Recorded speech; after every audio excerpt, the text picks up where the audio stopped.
Seni Daboh. Seni Daboh merupakan salah satu seni khas budaya Aceh. Sama dengan daerah-daerah lain di Nusantara, seni Daboh erat kaitannya dengan benda-benda tajam. Selain menggunakan alat musik untuk mengiringi para pemain, ada beberapa alat yang berupa senjata tajam seperti buah dabus, rencong, pedang, parang, pisau belati, batu bulat dengan berat 5-10 kg, rantai besi ataupun gergaji. Pemain mulai melakukan gerakan-gerakan tari sembari mendengarkan gendang yang ditabuh, meliuk-liukkan tubuhnya dan mulai menikam paha, tangan, perut ataupun kepalanya. Menurut sejarah di Aceh, Rapai Daboh atau seni Daboh ini berasal dari puisi yang berbentuk doa atau mantrah yang dibacakan oleh seorang mursyid pemimpin toreko dalam ajaran tasawufnya. Mursyid membacakan doa dan zikir dengan suara yang merdu dan lemah lembut dalam waktu lama sampai dirinya dan pengikutnya tak sadarkan diri atau fanabila. Fanabila inilah yang jadi tujuan untuk mencapai kepuasan batin dan kelezatan jiwa. Dalam catatan sejarah Aceh, seni Daboh atau Rapai Daboh ini mulai dikenalkan di Aceh pada masa abad ke-7 Hijriah.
tangga.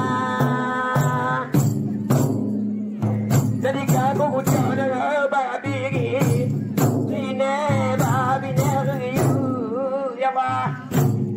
Hai Allah dapat penuh negara hanya gedarannya dua boleh Allah jangan hidup begitu dia berbaik hai kala lagi ini Allah jangan dia berdoa berdoa berjaga hari kamu berdoa diri ini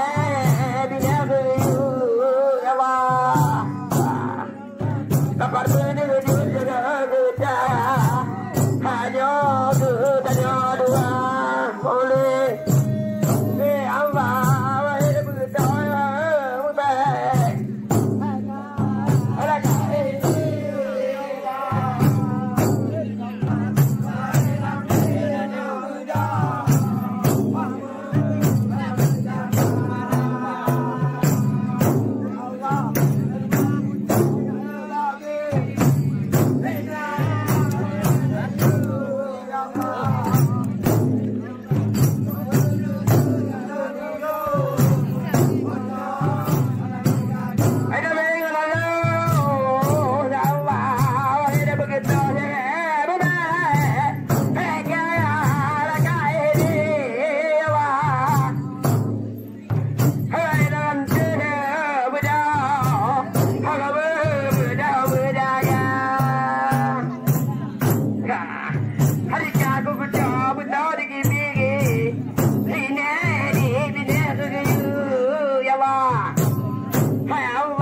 dapat menuju negara hanya gedanya dua boleh Allah hanya begitu deh berbaik segala ini Allah hanya dalam jiwanya Buddha oh dia berjaga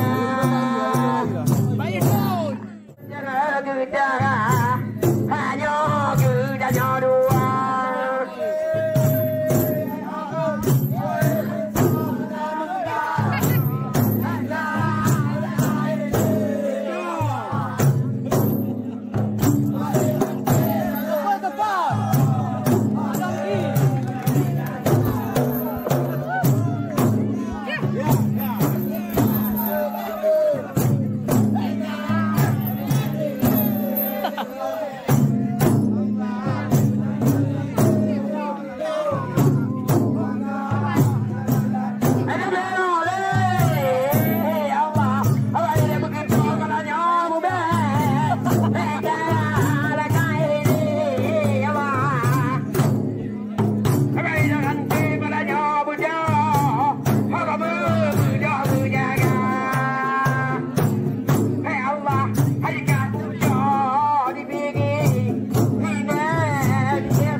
ranting lala Buddha malah menjaga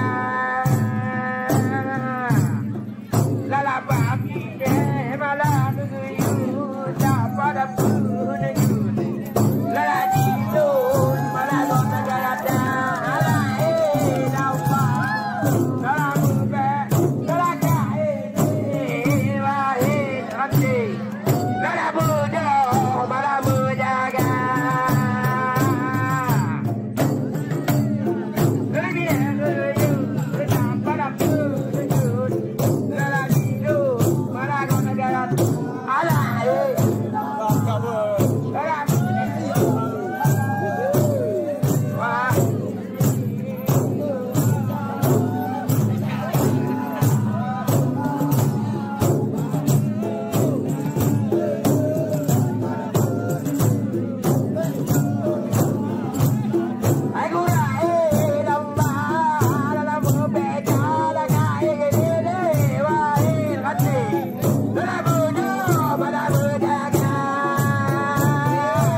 الله أكبر الله الله أكبر الله الله أكبر